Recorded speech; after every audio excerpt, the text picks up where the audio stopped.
Inside the Birds is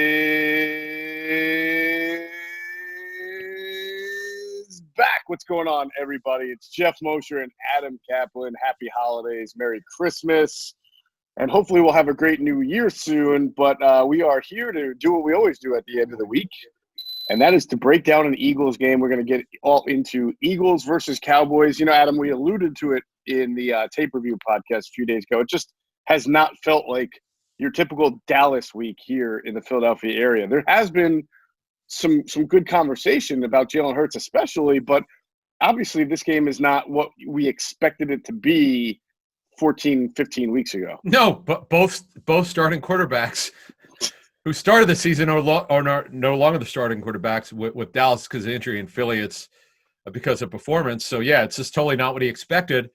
But it is Dallas Eagles week, and both teams, this is important. It's mega important for both teams. The Cowboys could give the Eagles the death blow for the rest of the season, knock them out of the playoffs.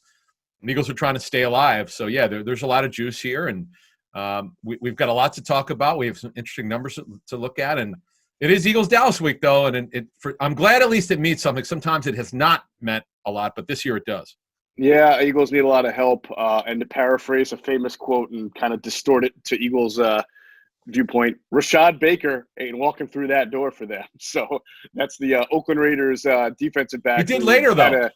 Yeah, he did. He had a game-securing interception against, who was it again? The Raiders beat the Bucs? Yes. 2008? Yeah. Yes. And then the Bears the Bears beat somebody, and that enabled the Eagles to get into the playoffs with their 44-6 trouncing of the Dallas Cowboys. Oh, the memories of that. It's well, we're far from that now, as the Eagles are just trying to hang in there and see how they can finish up and maybe get a few miracles to make the playoffs. We'll see what happens. We gave our viewers, Adam, an early kind of preview of Eagles-Cowboys because we had Greg Cosell back on with us for Inside the Birds TV. That's up on our podcast platform and our YouTube channel. Really good breakdown. He was very impressed with Jalen Hurts. And not just from a throw-it standpoint, but just even the mental diagnosing that's going on. And really, by extension, it's also impressed with how the Eagles have been able to move the ball. So we'll get more into it, but I encourage everybody to check that out for a little early preview. Oh, it's great. And you learn so much from Greg. The thing that was so impressive with him, because this is, you would ask me the same question, why was Hurts not a second or first-round pick? It's the type of throws that he was asked to make at Oklahoma. You're not going to draft a guy just because he could run very well. You base the guy. It's always about how they throw, how a quarterback throws. And he had a good arm, not a great arm, but he was never physically imposing. He's only 6'1", but you didn't see a lot of what you saw in this game against the Cardinals. That's why I'd said, and Greg said the same thing on our pregame show, it's going to be fascinating to see. And my number was 40-plus throws, and he had 44. Plus, he had the 6 sacks, which takes you to 50 dropbacks, plus the runs that were not designed. So he had well over, Geoff, 50 dropbacks in that game. He was so poised. I could not be more impressed with him. I don't care about the completion percentage. I'm about what the tape looked like. And everyone I've spoken with is very praiseworthy about this kid. It's hard to find someone who's going to say something bad. I mean, he's been so good in those two starts. And I think as an Eagle fan, we talked about this, like you root for this to continue, but you also know that the continuation of this means kind of more chaos or instability at the quarterback position, which is never a good thing for a franchise. But at this point, it's out of everybody's control. So you just kind of sit back, see what happens. And I do think this Dallas game, although Dallas is not nearly the type of team that Arizona is, I think they will present some unique challenges that we'll get into when we talk about the matchup. We'll see what happens. I've been surprised, but I do think that this is going to be a little bit more challenging than maybe people think when they've seen the Cowboys season this year. So again, check out Greg Cosell's interview with us on Inside the Birds TV. And I have not yet stopped laughing from Grilling the Birds with Trey Thomas and Derek Gunn. I mean, it just starts off with an anecdote about Trey Thomas having a stare down with an elderly lady at the supermarket over who's going first. And Trey said he lost. And it gets into a whole lot of the quarterback situation and what's going on. The offensive line. Trey had some really interesting observations on what's going on with the offensive line. How did he think? I'm halfway through the Tales of the Blind Side show. So I haven't gotten to the point where they talk about Mailata. But what were his thoughts on Mailata? I don't want to, I don't want to be too much of a spoiler for both the show Okay, and our all Sunday right. I'm just pregame show, curious. but I'll say he had some very interesting takes All right, there that I would okay, encourage all right. everybody to check out. Yeah. And he's been, he obviously has been on the side of seeing Mailata play and develop as he goes forward. So it's really interesting stuff. You mentioned Tales from the Blind Side with Trey and Jamal Jackson and Todd Hermans, which was excellent as well. Check that out on our Inside the Birds platforms. Before we break this down, as always, we have to go through the injuries because there are some significant ones for both teams, Adam. We'll start with the Eagles. And I think Doug confirmed this. I'm not sure. I know that the exams on Rager's ankle, which held him out of that last drive or two against the Cowboys, came back, no structural damage. He's fine. Last I heard, he was expected to play, and that's important because I don't know, unless people have been listening to us and watching, and you should check out again the Greg Cosell interview. I don't know if people realize, Adam, how good of a game Rager had against Arizona. Not necessarily in how many catches, but his ability to stack corners, get open, and show that explosion. Just because the ball didn't get there didn't mean he didn't do his job. Yeah, if you watch a TV copy, it's like it's kind of like dial-up internet. You're not getting the whole picture. If you watch the all 22, your mouth will drop. Every route is explosive. On the post route, I said this on our Wednesday show, and just if you didn't hear it, and I'll just repeat it. And Cosell talks about it on our interview with him. Rager beat Patrick Peterson badly on a post route. He went right by him. And that's what you want. He wasn't drafted, to run a bunch of screens. He was drafted as an elite deep threat. Okay, the kid was unbelievably explosive, and also as a returner, and that hopefully will be this week. But nevertheless, Rager looked phenomenal. This is throwing the numbers out. The numbers don't even tell you anything about the way he looked. He looked phenomenal and explosive. This is his most explosive routes that he ran in the game, in any game this season, and he looked great. He looked healthy. Now, I know in your reporting that you put on our show on Wednesday morning, you said the testing was negative. He'd be able to play, and that's what Peterson confirmed. So, barring a setback, he's going to be in the lineup. Now, the question is, though, with Deshaun Jackson, we have to see how he does leading up to the game. And everything I've been told is he's close. So here's the question, Geoff. Do you let him cut into Jalen Rager's role? I say no. I say Rager's the lead dog at the Z, and you have Deshaun back him up. Yeah, I mean, right? I feel like our opinions on these things, we have logic and we present. I'm not trying to kill the Eagles. I'm just saying we present why we think it should happen, and then the opposite happens, and then sometimes it almost makes us look bad because like Alshon Jeffrey will make a few nice catches, and now it seems like validates them playing him. I have a feeling that if Deshaun Jackson's healthy and he's going to wind up playing, so I wouldn't mind seeing a little bit of Adam if they're going to play Deshaun. I wouldn't mind seeing a little 12 personnel with Deshaun at his Z, move Jalen back to the X a little bit, and then have the two tight ends out there. Or if they want to get a little creative, have Deshaun at the Z, have Rager in the slot, and then whoever you want to put at the X, Alshon, Travis, whatever. Just, it would be cool to see Jalen and Deshaun on the field at the same time if they decide they want to play Deshaun, and just see how that kind of speed on the field helps both Jalen Hurts and the overall offense in the middle of the field to open up, because that's some real speed right there when you can put both those guys on the field. Yeah, I don't think it's necessary, but if they want to do it, fine. Peterson did say on Thursday in his press conference that Jackson's close. I heard he looks really good. Now, what does that mean in terms of snaps if he plays? I can't tell you. We don't know what his conditioning is. He's come back from a broken ankle. We were told he didn't need surgery. The Eagles didn't know at the time if the rehab went well, he would be able to play by week 17. But the question is how much he could play. And I just don't care how much he's getting paid. Okay, the Fulgham situation with Jeffrey is a little bit more complicated. This one, it's clear to me. Rager's got to be the guy, and there's no debate on it. Jackson's got to back him up. I'm not saying Jackson shouldn't play, right? But Rager's got to be the guy. And I'm look, more speed the merrier. I don't care. Put him on the field. Right. Sure. For Deshaun's purposes, I bet he's chomping at the bit to get out there, because if you think about it, he has yet to play in a functional offense with the Eagles. He got hurt all of last year. This year, he played the first, 2 games before he got Well, hurt? he did. He played against Washington in week 1 last year and had a sick game. That's it.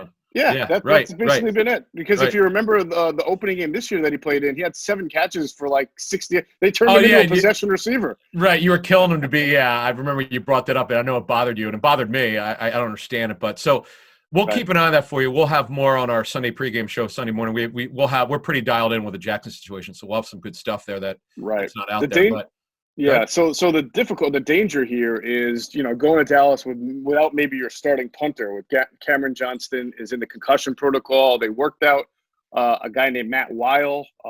We saw Jake Elliott punt last week, which was actually not a bad. They'll have a punter, Weil himself. I think Weil will be able to play. I think he'll be able to be active. We'll get clarification. So I know they've adjusted the rule on instead of 6 days, I think it could be 5 days. And by the way it was explained to me is if a player is eligible, like a specialist, punter, or kicker, all you need to do is to get them ready for the game. You work them out through. You let them punt with your specialists, and you just have them work for 3 or 4 hours before the game, and just get on the field before everyone else and just work on it. I know it's not ideal, but it's not like you can't do it. I asked someone who would know, who's coaching the NFL, said, how would you handle something like this? And this is what he said. He said, if you can't get them for the Saturday walkthrough, you have them. They're the first bus, and you get them out there. And obviously, he said, listen, I don't know what the rules are, whether you're allowed to get there. He goes with the COVID situation, but as long as they're allowed to, you get them there before everyone else. I'm like, okay, good. Sure. Now, when you're not without your punter, Adam, it's not just your punting that's an issue. It's also your holding on kicks, which we saw. And it wasn't Zach Ertz's fault. It was actually a bad snap by Rick Lovato, which was surprising because of all the times to have your worst snap. I mean, he's usually pretty good, right? You got a new holder out there. Right. Weil's been with like 7 teams. He's a true young journeyman, is in his late 20s. But so that one we'll keep an eye on. Fletcher Cox with his neck. He's had the same injury for about a month, but he should play. The big one is it's too bad. Josh Sweat will not play, and he probably will not play week 17 based on what. That's really sucks. Yeah, he's had a great breakout season. Last year he started coming on, and this year's his breakout. So they don't have his versatility and his strength and his length for this game. This puts Vinny Curry on the field more. Yep. And then Darius Slay has been cleared. And then Kevon Seymour, got to keep an eye on him leading up to the game. He played a lot. Like we thought going into the game, we'd said we thought if he didn't start, he'd play a lot. He played 69% of the snaps. And he's a good find for them. I don't know who found him, but boy, that's a good find for them. I mean, think about it. If we had known right before the game that Jim was going to keep Mills at safety and play Kevon Seymour and Michael Jacquet on the outside, I would have told you I think the Eagles were going to lose by 20 points. So, and it looked like that way after the first 5 minutes, but they did not. They battled, man. That was good. They battled. And this game, as we'll talk about the Cowboys' injuries in a second, even with Slay back, and we'll get into, we have some interesting numbers. The Cowboys are going to spread them out because that's what they do anyway. Yep. And they're going to be under siege again. That game was just like we thought it would be, and it's going to be the same thing. With Zeke Elliott's calf injury, even if he plays, I don't know if he could be his old self, and he's obviously had a bad season. To me, if I'm Dallas, I'm coming out throwing, and I'm not going to stop throwing. I would agree with you on that. I will agree with you. There are some matchups that are going to be, I think, problematic for the Eagles in this game. We'll talk about, but they also are. They've got some injuries themselves, Adam. Oh, yeah. They've been nursing, starting with their workhorse running back Zeke Elliott, who missed last week's game with a calf injury. So we'll have to see he's not been ruled out yet. I don't. No, in fact, he's doing well in practice. He's got a real shot to play.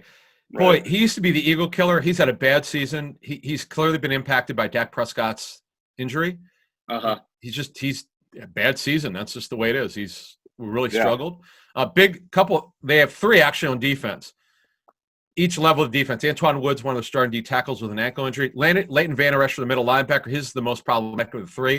And the other Woods, Xavier Woods, one of the starting safeties with a rib injury. So they have versatility in their secondary. They have some corners that could probably line up at safety.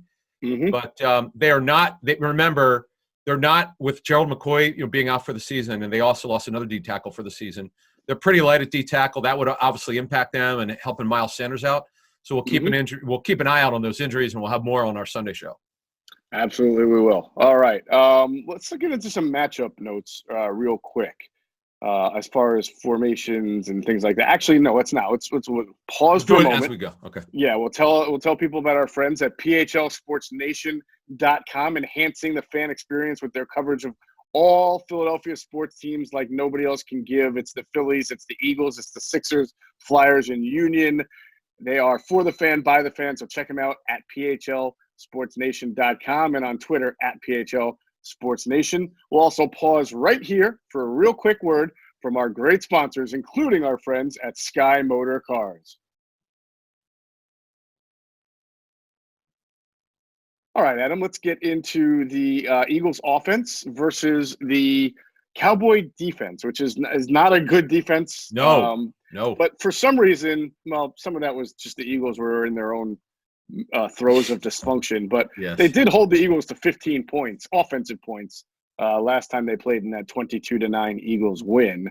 And I do feel like since I don't have the stats in front of me, but I know this is true. Since that game, if you remember the story going into that game, Dallas was allowing just bomb touchdowns to everybody, everywhere throughout the first 5-6 weeks. I think they allowed the most pass plays of 40 or more yards in the league at that point, and it wasn't even close. They still seem up to have there. settled. Yeah, they're up there, but you don't see them on a daily basis just getting roasted. Correct. Yeah. Yep. So they've made some adjustments. They have. They've still given up the most passing touches in the NFL, tied with the Jags, 31 passing touchdowns, which is pretty bad. I do believe, so the tempo in this game, I think it's going to be a high-scoring game. Usually Geoff and I, if you're new to our show, we rarely agree on the tempo of each game, but I thought coming in last week it'd be a high-volume pass game for Hurts. Let's see how he handles it. He was terrific. I was told that he didn't. There were some throws he didn't see it. Like maybe I don't have a number. But for the most part, he saw the field really well, and you'll hear Greg Cosell talk about that. But and as we know, Monday morning, the coaches show you what you missed, and you figure it out, and you correct it, and you move on. This is going to be a high-volume pass game. It may not be in the 40s. I think it's mid to high 30s.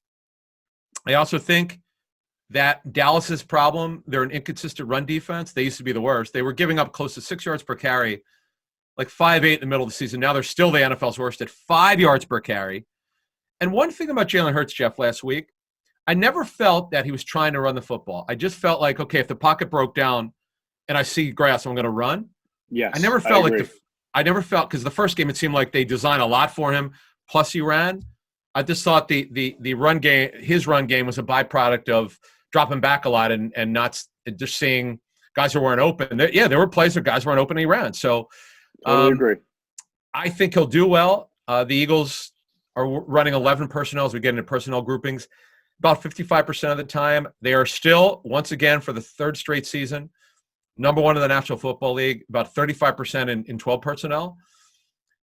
The Cowboys are not super athletic at corner. They're deep. They've got versatility, but none of them, I would not say any of them run particularly well. Trayvon Diggs is back, Stefan's brother. He's a good player. He's back from his injury. But I'm expecting, and this is sort of a homecoming for Jalen Reagor in a certain way.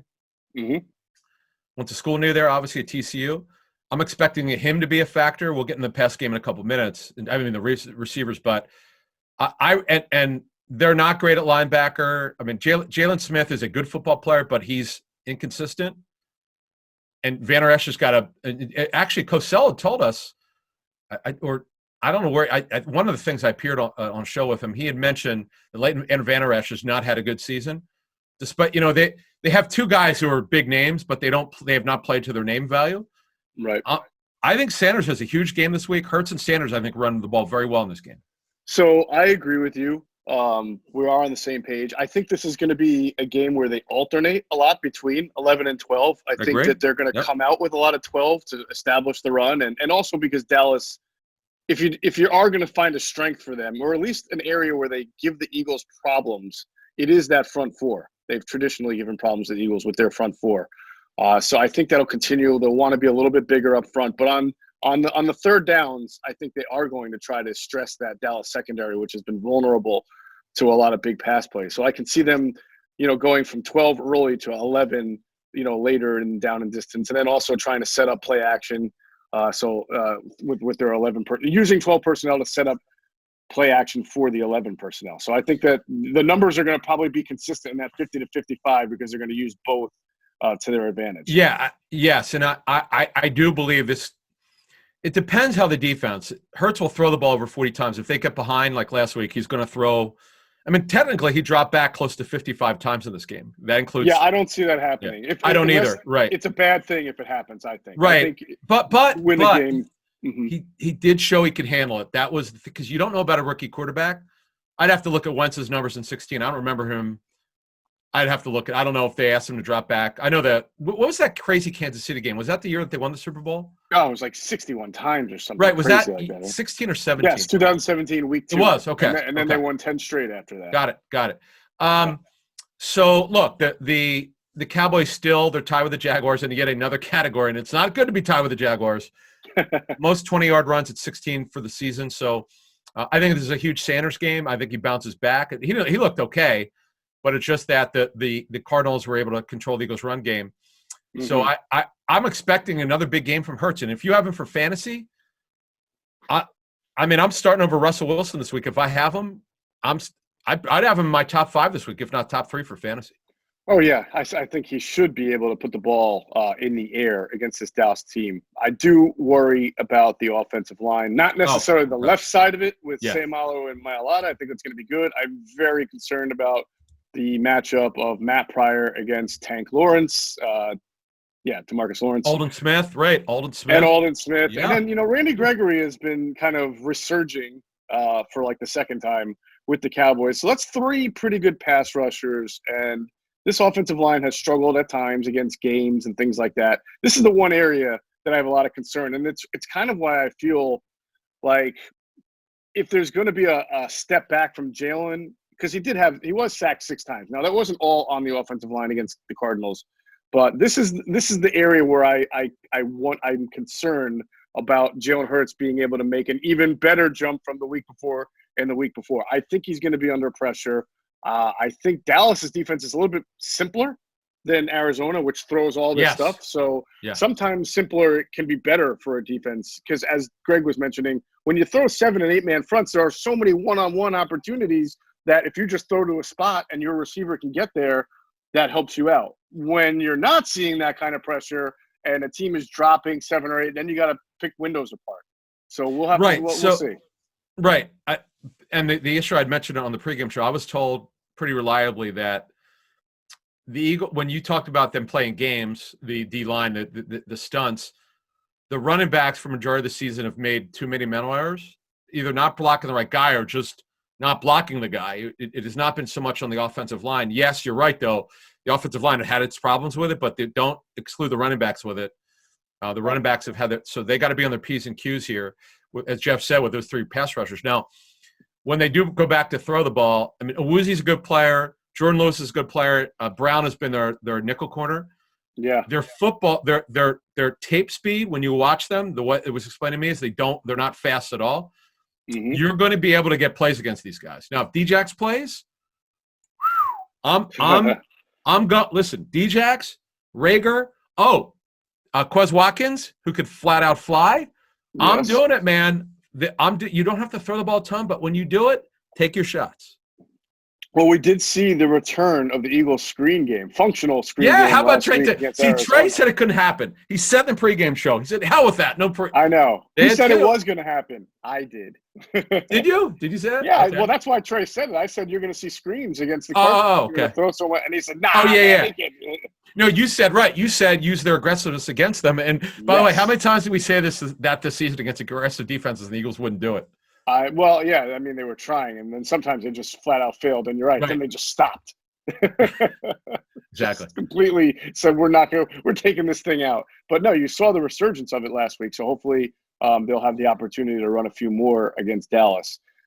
We talked about we've talked about how Dallas Goedert has kind of overtaken Zach Ertz right now as the number one option, number one weapon on this offense. If you look back over the last 4 weeks, Adam, and we'll talk about it more on the Sunday pregame show. I have it broken down. But over the last 4 weeks, Goddard has been back for 4 games, Ertz 3. Goddard leads the team in targets, catches, yards, and second on touchdown. I mean, he's clearly now their number one option. And he blocked. He had I think I mentioned this in the Wednesday show, but I just want to repeat it. Folks, if you get access to the All-22 to watch it from the NFL.com package, you got to see Goddard's cut block. I mean, it's about as textbook as it gets. He's just a really good, talented all-around tight end. We know about the injury history, but the guy's so gifted. And I also did like, though, in Hurts on the 42-yard catch and run. I know the play broke down, but it was what you call a second reaction play. A good job by Hurts to keep his eyes downfield and to hit Hurts. Those count, folks. You can't discount it. It counts. And that's what you want from a young quarterback. Keep your eyes downfield. For the most part, he kept his eyes downfield. It wasn't on every play. I think what happened was late in the game, Hurts was worrying about the pass rush because he was so concerned about getting sacked. And unfortunately, he took some sacks. But I did like also that he was able to spread it around. How about his guy, Greg Ward, in the red zone now? That's another thing we've noticed in the 2 weeks. Oh, man. The Skywalker. Absolutely. That's another category we'll be highlighting on Sunday in the pregame show because it's also I guess it's not. I don't know. I know he went to Houston. He's from Texas. I'm not sure what town I don't either. In Texas he's from. But I think for anybody coming back to Texas, even Jalen Hurts, who's from Houston, not Dallas, it's still a little bit of a. Hey, listen, they weren't going to. It was interesting. Jerry Jones, I guess, is known. I don't know if Jalen Hurts. I mean, Jalen Reagor. I don't know if Jalen Reagor played with one of his grandsons in high school. There was a fairly significant story before the draft about how Jerry knew Reagor growing up, but his grandson might have known him or something like that. But you're right. With the homecoming, certainly for Reagor it is. I'm interested to see how this plays out. And this could be a fun game, man. I just have a feeling it's going to be high scoring. I don't say that much, but I think it is. I'm glad you're finally on par with me because I have a feeling it's going to be a high scoring game. Well, you know why? Well. You know why? Yeah. If Wentz had been himself this season, this game would be in the high 20s, low 30s by both teams.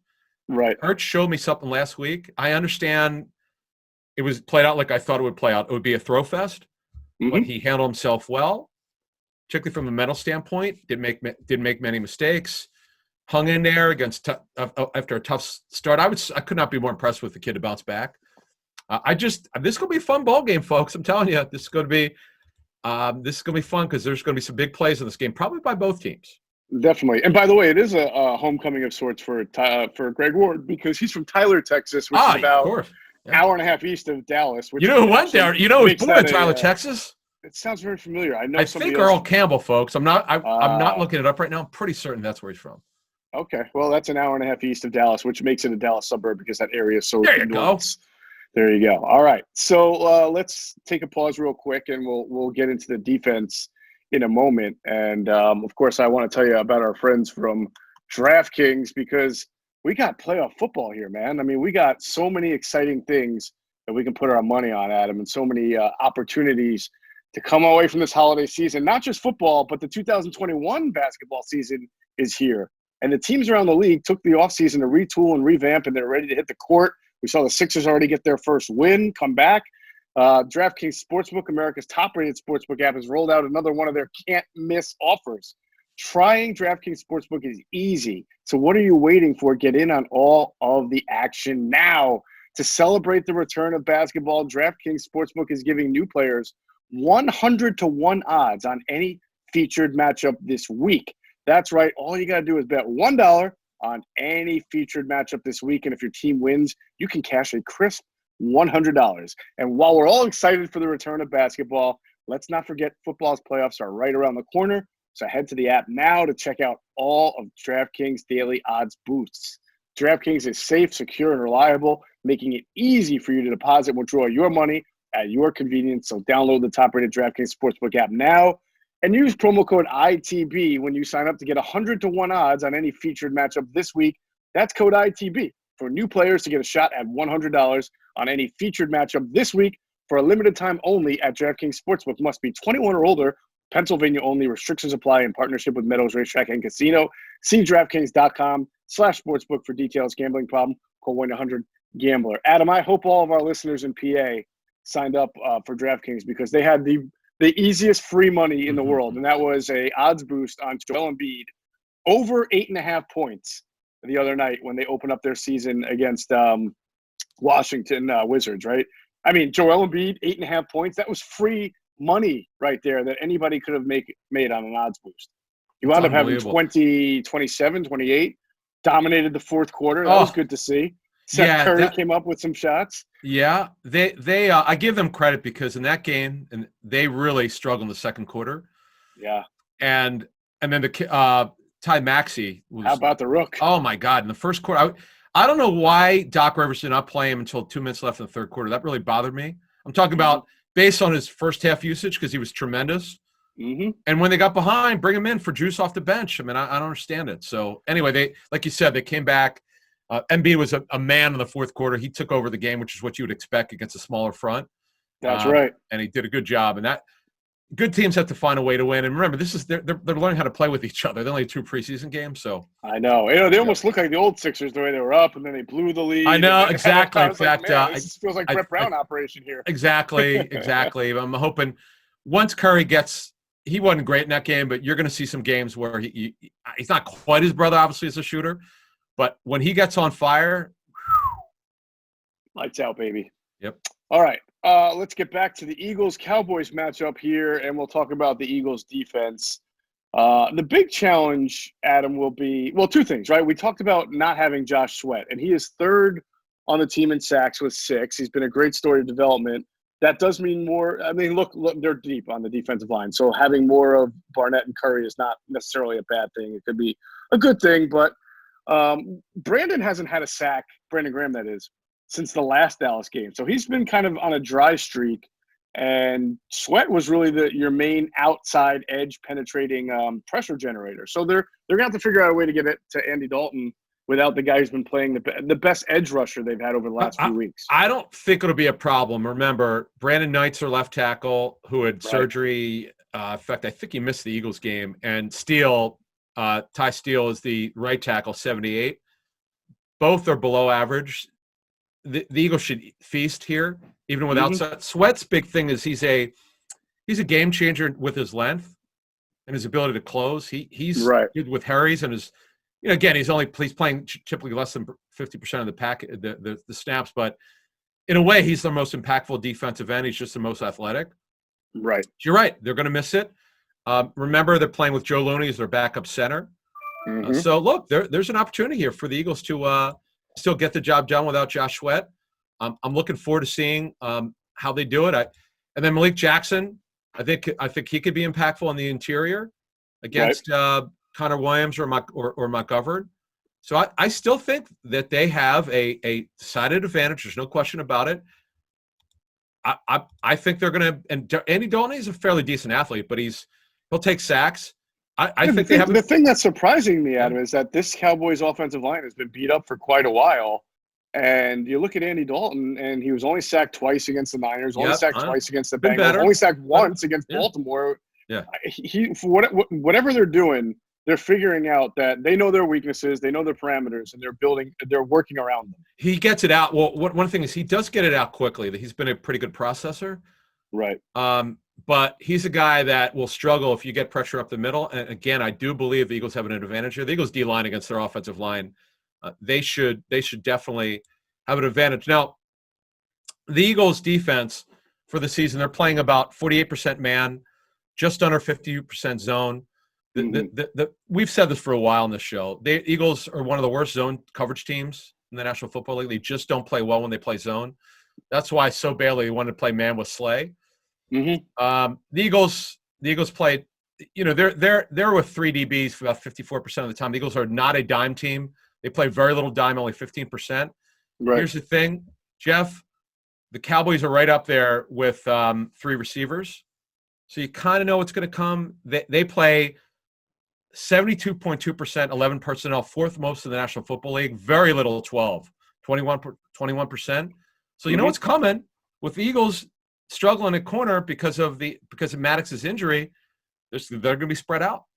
How much do you think the linebackers are also contribute to their inability to be a very good zone team? I think we've talked about Edwards and Singleton and really developing. They're very active, very good against the run, good have nose for the ball. But there are times, and we saw that against Green Bay, where their depth in their drops is not – they're not in the spots that they should be. I mean, this has been a season-long thing, whether it's Gary or anybody, the Duke Riley. I mean, they've played well at spurts, these newer guys, but I feel like they're an issue when they get into zone defense as well. You're right, because earlier in the season, we know about Nate Gary. Obviously, I'm sure he's contributed to a lot of that production. Yeah. But now that he's not there and Singleton's getting better with recognition, Duke Riley's gotten better. So they're better in coverage. They're not getting crushed against tight ends like weekly like they were earlier this season. But here's what you're going to get as we get into the Dallas matchup.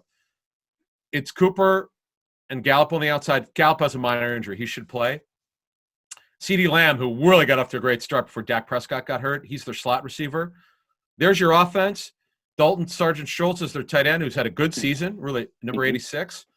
There you go. And now the question is, Tony Pollard was really good last week. Yeah. Even if Elliott plays, how do they use him? Because he's an explosive play. Anytime he touches it, Geoff, this guy could take it to the house. He is a nice little change of pace for what they have, because Elliott's a downhill runner who has explosion, but he's more of a I'm going to bowl you over and get yardage. And of course, Pollard is a shiftier guy, catch the ball a little bit, spin out of tackles. This is an interesting offense. I think. Bear with me here. DeAndre Hopkins is if you put Dallas and Arizona together, DeAndre Hopkins is going to be the best weapon overall, right? Amari Cooper's pretty good. He's not as consistent as DeAndre, but he drifts. Pretty good. Yeah, right. He's unbelievably gifted, but But don't you think that Dallas's overall set of receivers, when you factor in CeeDee Lamb and Michael Gallup, is better than what you got out of the Christian Kirk and Larry? You know why? Because Gallup can run better. Gallup can run better than any receiver the Cardinals have. Andy Isabella was not even active. Right. Gallup is a big play guy. Cooper is a run after the catch guy. CeeDee Lamb is possession, run after the catch. That's what made him special in college. Right. No, look, it's going to be a challenge for him, but the Jaquette kid surprised us. I understand the numbers weren't good if you look at when he was targeted, but he's competitive. He'll learn from it. He'll get better with it. He's got length. He can run.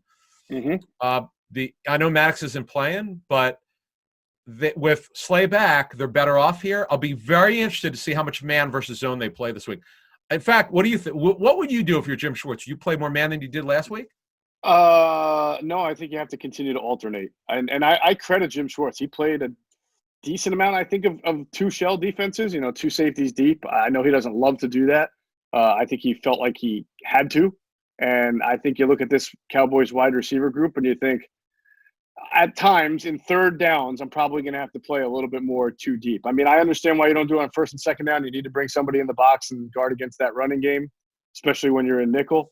But you may have to protect your corner. With Slay back, maybe it is a little bit more man than zone, Adam, with Slay back. Exactly. Because then you're only worried about one side of the field. But I just think no matter what you're playing, that interior matchup of CeeDee Lamb versus either Roby Coleman or however they decide to match him up is going to be difficult. Okay, so I would go there. This is what I would do. Let's discuss this before we move on here. I would go Slay on Cooper. Who covers Gallup because he's their fastest guy? I don't know. I might actually put Slay on Gallup to eliminate any getting beat over the top, and then put Jaquette on Cooper because Jaquette will fight, and Cooper's a physical receiver. He is. So you kind of match Braun. As a matter of fact, he gets, when you say physical, the thing about him is there's sometimes when he's not physical. In fact, he got benched against the Eagles last year. That was was it week 16 in Philly last year? Yeah, big game. Had to win, and because he's being benched because he wasn't being competitive enough. So let's see Jaquette. Let's see how he bounces back. And then Roby Coleman, who's a pretty short guy. I mean, CeeDee Lamb's not fast. I wouldn't call him fast. So okay. I mean, you got to pick your poison. They're not all great matchup for the Eagles secondary, but you do what you can. Yeah. The bottom line is you hit it on the head. You get a pass rush, you help these guys out. Right. If I'm Jim, and coaches tend to be stubborn, right? If I'm Jim, I'm thinking my pass rush is going to win versus that Dallas offensive line. So I'm not going to be afraid to play a little man, maybe get up on some of these guys every once in a while and force Andy into a situation where he's trying to get rid of the ball very quickly to a receiver who just got pressed a little bit or has a corner right on him and make those tight window throws. I like Dalton Schultz, by the way. I know they love Blake Jarwin, who got hurt. I like Schultz. I don't know if there's that much of a drop-off. I don't study the Cowboys. Well, yeah, Jarwin's a much better athlete, way more explosive, but Schultz is really sure. He scored last week. He's really sure-handed. Number 86, you'll see him out there. And then what? Once in a while, you'll see these guys like Brown, who's a receiver, got 6 targets. Blake Bell's more of a blocking tight end for them. You might remember he went to Oklahoma. But this is going to be a fun game, guys. I'm just telling you. On Sunday, this could be, I don't know what the over-under is. But it's funny, Coach Seldes, we don't really talk, Greg and I don't gamble, but we both said over. He actually said over. He goes, I like it going way up. And we both did. And did it get over by a lot? I don't remember. Well, that's a good segue as we move on to our game prediction, Adam. Yeah. As I check out DraftKings, our friends at DraftKings Sportsbook right now, the Eagles are 2-point road favorites. So this is the first time they've been favored. What? First time they've been favorites since the last time they played Dallas, which was 7 weeks ago now. So they are road favorites by 2, which is weird because usually the home team gets 3 if it's even. So the fact that the Eagles are only getting 2, I think should scare you a little bit. But no, I guess not. Getting that. 2, yeah, that's true. Maybe that's a better sign that I'm interpreting. But either way, the over/under is 49. It's going over. I do think it's going over as well. I think. By the way, make sure, and it's already been, we've tweeted out, we'll tweet it out again. Get in on our DraftKings Daily Fantasy League, which has been a great contest all year round, and we'll give a prize at the end, as we mentioned, for the overall winner. We're giving away a bracelet, I believe, courtesy of Rosnow Jewelers. Yeah, I remember earlier in the year I announced that. I haven't really. Rosnow's got great, so we're giving away. Yeah, the Eagles opened. It was actually a pick, and now the Eagles are -2, as you said.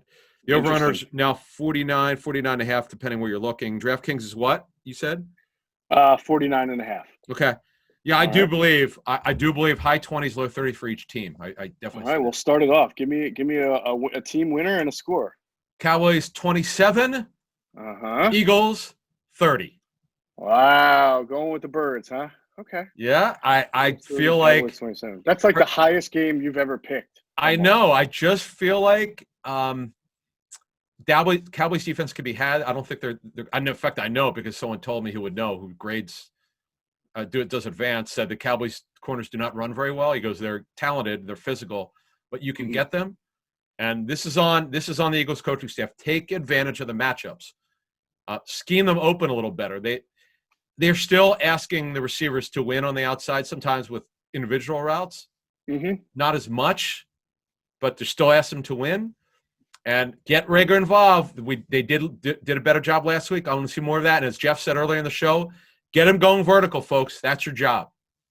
It is. All right. I'm kind of an ebb and flow guy. So I try to see the trends happening before they happen. I feel like the Eagles offense has been very functional for now. 2 games and a quarter or a half of the one against the Packers.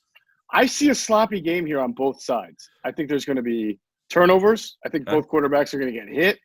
I think there's going to be some ugliness because you're talking about 2 teams that in general aren't very good going against each other. But it's Eagles-Cowboys, so you don't worry about like a lethargic game. I think there's going to be life to this game, and I agree with you. It's going to be scoring. But I just think that there's going to be a slopping. And the penalties that the Eagles – this has been under-discussed. The 2 penalties, the one by Barnett against Arizona, the unnecessary roughness, and then who else had one? Malik Jackson. This team week after week after week is committing some really bad penalties, and that stuff catches up with you. And special teams. Special teams. Right. If the Eagles need a big kick in this game, you have no idea if Elliott's going to be able to get it. If you need to flip the field, you have no idea what the punting situation is going to be.